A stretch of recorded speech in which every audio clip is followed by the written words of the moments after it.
মসজিদের সম্মানিত সভাপতি সাহেব আমার কাছে উপস্থিত, কিন্তু সভাপতি সাহেব আমাকে একটা কেক খাওয়াইতেছে, একটা চা খাওয়াইতেছে। সবাই আমার ভাইটার জন্য দোয়া করবেন, আল্লাহ যেন উনি দীর্ঘ হায়াত দরাজ করে এবং তার কোনো অসুস্থতা থাকলে আল্লাহ যেন সেবা করে।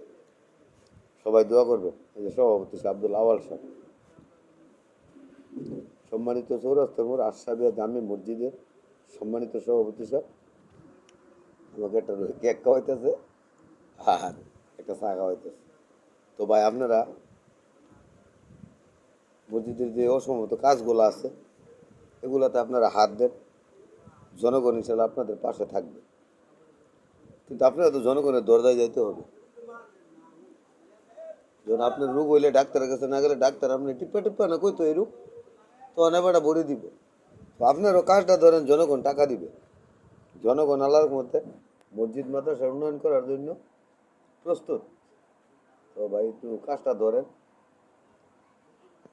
এই যে আমাদের সম্মানিত সভাপতি সাহেব চেহারাটা কত মায়া মায়া দেখছেন।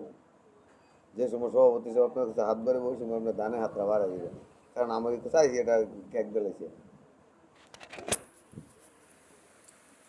কার্ডটা গত মাসে গত বছর ধরার কথা ধরছেন না, এবার কার্ডটা কইরা আমরা দেখান, আমরা আপনাদের পাশে থাকবো।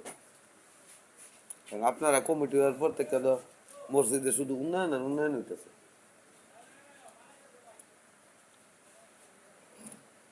আপনারা বাকি উন্নয়নটা দেখান। এই ঈদে মিলাদুর রমজান মাস আইলে মসজিদের সাদে মশাবাতি জ্বলছে না না?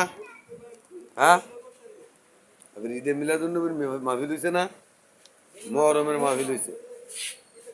সমাজবাসী মিল্লা সুন্দর করে একত্রিত জমা আবার করে ব্যবস্থা করছে, জনগণ খাইছে। ভাই, আপনারা এই কমিটি দিয়ে একটা ইটও লাগাইতে পারবেন না বলে দিলাম।